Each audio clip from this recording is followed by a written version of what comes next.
Chers compatriotes, le Congo-Brazzaville, notre pays se trouve devant un nuage gris, épais et obscurci. Nous sommes devant un cataclysme qui ne nous permet plus de nous réaliser au présent et de nous projeter dans le futur. Un moment d'une extrême gravité, que nos prières vont toutes vers l'infiniment grand auquel nous nous confions. Quelles paroles nous faut-il prononcer et quel discours construire pour que se répande sur le Congo et son peuple la lumière de la délivrance et de la liberté. Chers compatriotes, prenons la résolution de vaincre la violence d'où qu'elle nous vienne. Nous agirons, nous tituberons, nous tomberons, nous mourrons, mais nous serons fermes et résolus jusqu'à la fin de ce système. Suivons le chemin de la victoire et prenons la direction de l'unité contre l'exclusion, du bien contre le mal, de la vérité contre le mensonge, de la droiture contre l'imposture, de la démocratie contre le totalitarisme, de la bienséance contre la délation, de la vertu contre le vice, de la gratitude contre l'ingratitude, du travail productif contre l'exploitation de l'homme par l'homme et les prébendes de l'épargne contre la gabegie, de l'économie structurante contre l'économie du paraître, du faire-valoir et du prestige. Tout cela, nous le pouvons, à condition que nous en prenions la direction. Nous devons nous guider et nous enfermer dans un dessein inviolable, celui d'unir toutes les forces de progrès, de les agréger et d'en écarter ceux des acteurs qui, hautains et méprisants, cultivent en notre sein la haine, la division, la médisance et la calomnie. Ceux-là, tenons-les loin de nous, car sans humilité, rien de grand ni de noble ne se fera et nous risquons chaque fois de revenir à la case départ. Chers compatriotes, nous sommes les seuls à pouvoir apporter au pays les changements escomptés. Alors tous ensemble, nous qui sommes volontaires par notre propre volonté à briser le mur du silence, celui de la violence, aidons-nous à sortir de notre aveuglement et de notre surdité, à nous aider à comprendre et à vivre le compréhensible, ainsi qu'à rendre possible l'impossible, à aimer et à savoir vivre ce qui est aimé pour donner un réel sens à la fidélité, à l'amour et à la loi, une loi juste, élaborée dans le respect des principes démocratiques. Chers compatriotes, vers une seconde conférence nationale, souveraine. Pourquoi? Pour trouver des solutions à une crise qui se renforce, qui perdure et que le gouvernement, au demeurant non légitime, ne peut seul endiguer. Une crise dont la caractéristique essentielle est une économie agonisante, une précarité avancée, des choix et réalisations économiques à rentabilité immédiate mitigée pour certains, paralysants, déstructurants et uniquement de prestige pour bien d'autres. Un endettement excessif pour des résultats médiocres. Des tensions sociales et politiques exacerbées, le délitement de l'État, la déchéance des valeurs politiques, morales, éthiques, culturelles et sociales, l'intolérance et l'exclusion comme méthode de gouvernement, les injonctions administratives, la dérive monarchique et théocratique, l'intégrisme clanique comme support objectif du népotisme, de la corruption, de la concussion et de la délation. Un état de siège permanent, non point pour la défense du territoire et la protection des populations, mais uniquement pour le bâillonnement du peuple, la dérive monarchique et le bannissement de la démocratie, le recours au coup d'État en vue de la prise du pouvoir et de son maintien aux commandes d'un pouvoir originellement usurpé. Un pouvoir issu d'un coup d'État qui ne peut lui garantir ni légalité ni légitimité. Le référendum pirate du 25 octobre 2015, dont la substance basique n'a fait l'objet ni de diffusion générale préalable, ni de soumission au peuple pour un examen approprié et opportun, à même de justifier et de motiver son vote. La promulgation d'une constitution dont l'avant-projet, encore au brouillon, n'était pas connu du peuple, sauf de ses seuls auteurs.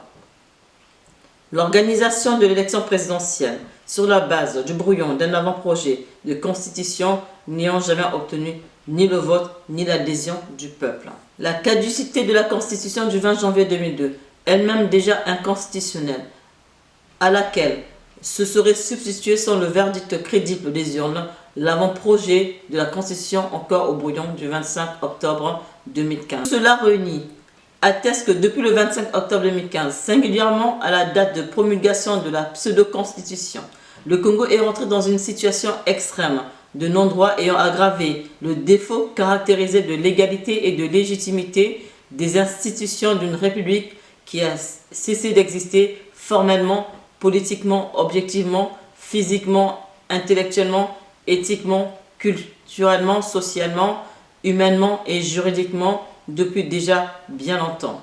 C'est pourquoi, devant un vide aussi béant et face à un déni de droit aussi notoire et monstrueux, lequel installe piteusement le flou, l'inconfort et la confusion dans la gestion des affaires, tant publiques que privées, échoit-il à l'ensemble de la classe politique et au nom du peuple congolais d'œuvrer à la recherche des voies et moyens prompts à rétablir la légalité et la légitimité comme seule opportunité ultime susceptible de faire renaître la confiance, la considération et le respect de l'autre aujourd'hui dangereusement et crapuleusement entamé.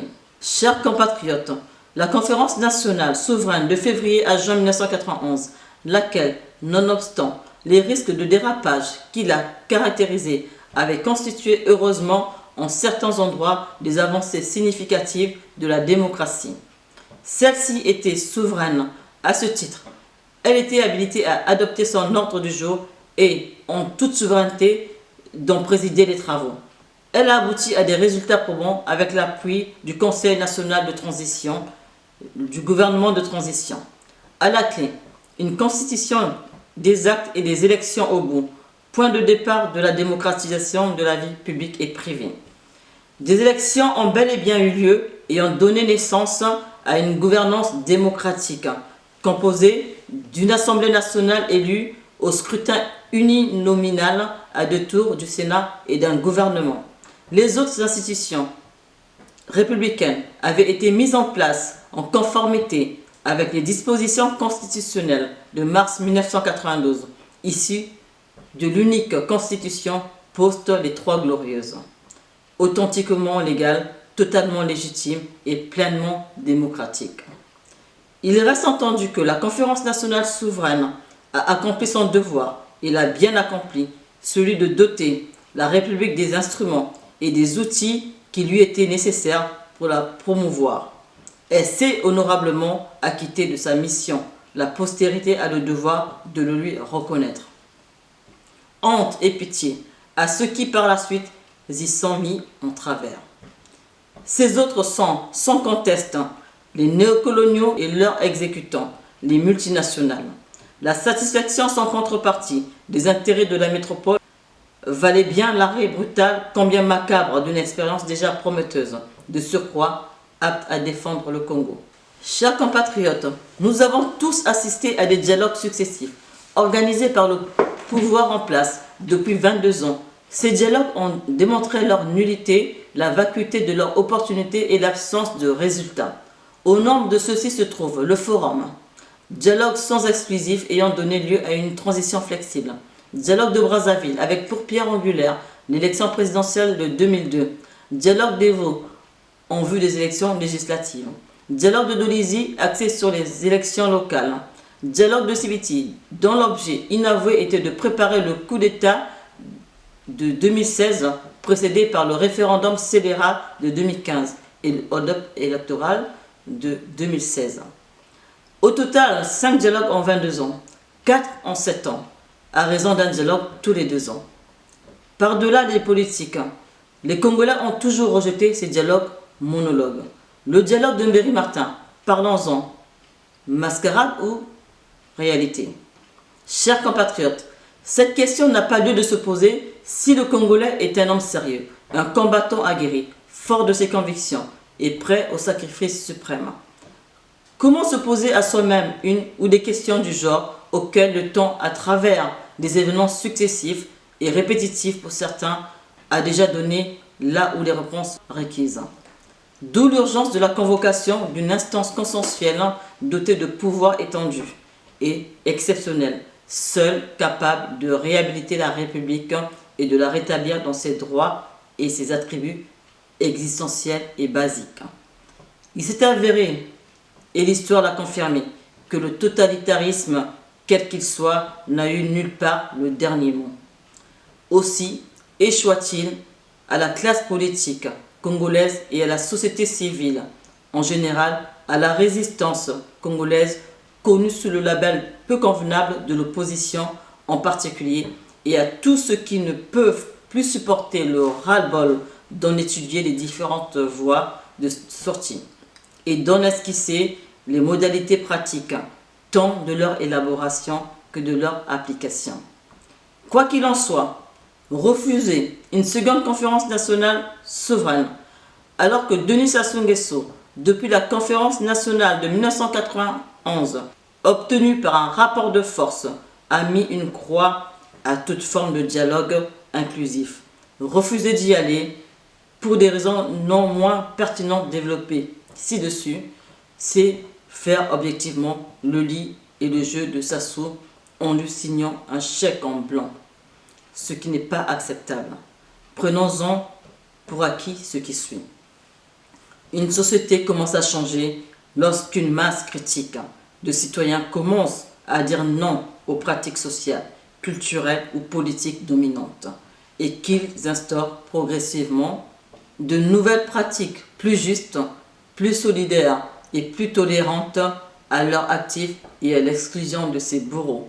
Chers compatriotes, mes pensées vont ce jour également vers ceux qui aujourd'hui sont incarcérés par les tenants du pouvoir parce qu'ils combattent la dictature qui sévit au Congo-Brazzaville et se battent au quotidien pour la libération du Congo-Brazzaville.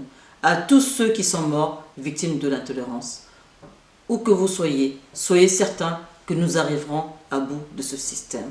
Bonne fête de fin d'année à tous. Je vous remercie.